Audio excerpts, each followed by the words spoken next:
Species diversity is the number of different species in a given area at a given time and the number of individuals of those species. And this bit here, the number of individuals of those species, is quite important to this definition of species diversity. When you have to define species diversity in an exam, you must make sure that you include both of these points, the number of different species and the number of individuals of those species. If you just give the number of different species, what you're doing is you're giving the species richness. And I've got a set of data, very simple set of data here, to try and illustrate why species diversity, having those two components of your definition, are so important. If we were just to count up the number of different species, that's this row here, for ecosystem 1, it's the same as ecosystem 2.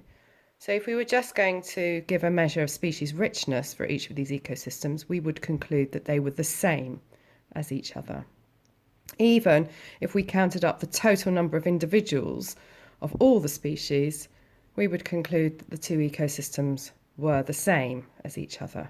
But if you have a closer look at the individuals of each species, daisies, dandelions, buttercups, daisies, dandelions, buttercups, we can see that they are indeed different. The species diversity is different. This ecosystem is dominated by buttercups. This one has more similar numbers of each species. We might say that this ecosystem is more diverse than this ecosystem because it's dominated by the buttercups.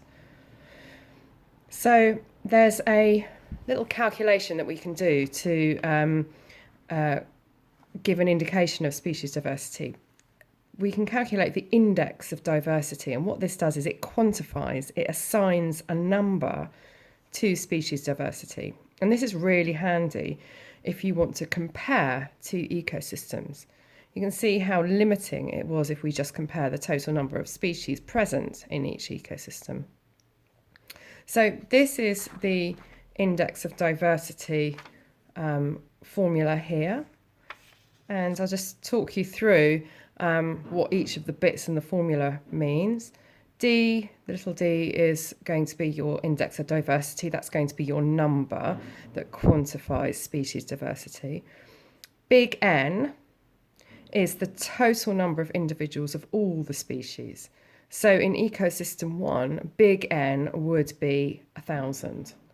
And in fact, that would be the same for ecosystem 2. So that's all of the individuals of all the species present. Little n, which is here, is the total number of individuals of each species. So this is where the second part of the species diversity definition comes into play. So for instance, we have 3 little n's for ecosystem 1, 300, 335 and 365. And we have 3 little n's for ecosystem 2 as well, but they're different numbers because we've got different numbers of individuals in ecosystem 2. And sigma here means the sum of. So what we're going to do is we're going to do this little sum here, little n multiplied by little n minus 1 for each of the values that we've got for each species. So I'm going to show you, I'm going to do a worked example. I'll put that to one side. Let's do ecosystem 1 and let's work out what D is. Okay, so first of all, we need to multiply the total number of individuals by the total number of individuals minus 1. So that's 1,000 multiplied by, the open brackets means multiply by n minus 1, which is 1,000 take away 1, which is 999.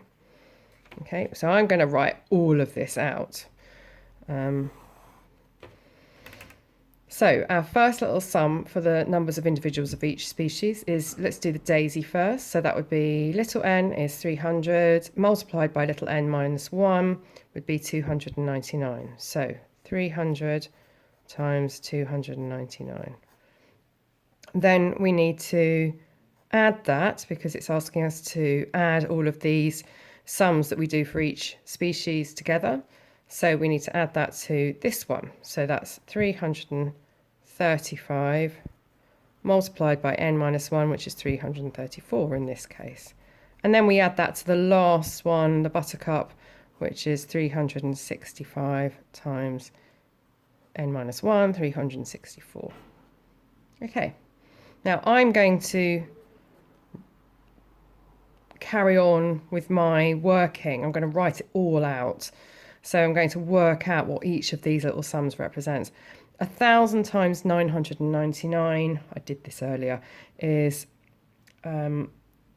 this number. And then let's draw a straight line. I'm going to write all the other little sums out before I add them together. So let's write down what 300 times 299 was. It was this. And then we're going to add that to the answer to this, which is this. And then the answer to this one was this. Okay, I'm just going to show, I'm going to work out what that plus that is on another line. And it is this number. Okay. So we've worked it all out. If you're super confident with your calculator, you can just put all of this into your calculator straight away. But I tend to write it out each stage so that if I do make a mistake, I can kind of see where I've made a mistake. Let's do that then. And in a different colour, let's write down what the index of diversity is. So D equals 2.99 in this case. Okay. So that on its own doesn't really tell us very much. But if you then compare it to the index of diversity for ecosystem 2, which I did earlier, there we go, we can see that ecosystem 2 has a lower species index of diversity, and therefore we can conclude that it has a lower species diversity. So quantifying species diversity in this way helps us to compare the species diversity of different ecosystems, as we've just seen. And this can also be used to draw conclusions about the environmental conditions of these ecosystems.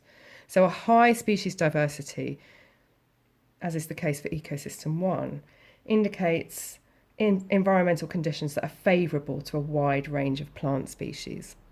And that in turn might then also indicate that there are a wider range of food sources and a wider range of habitats for animal species, therefore increasing species diversity.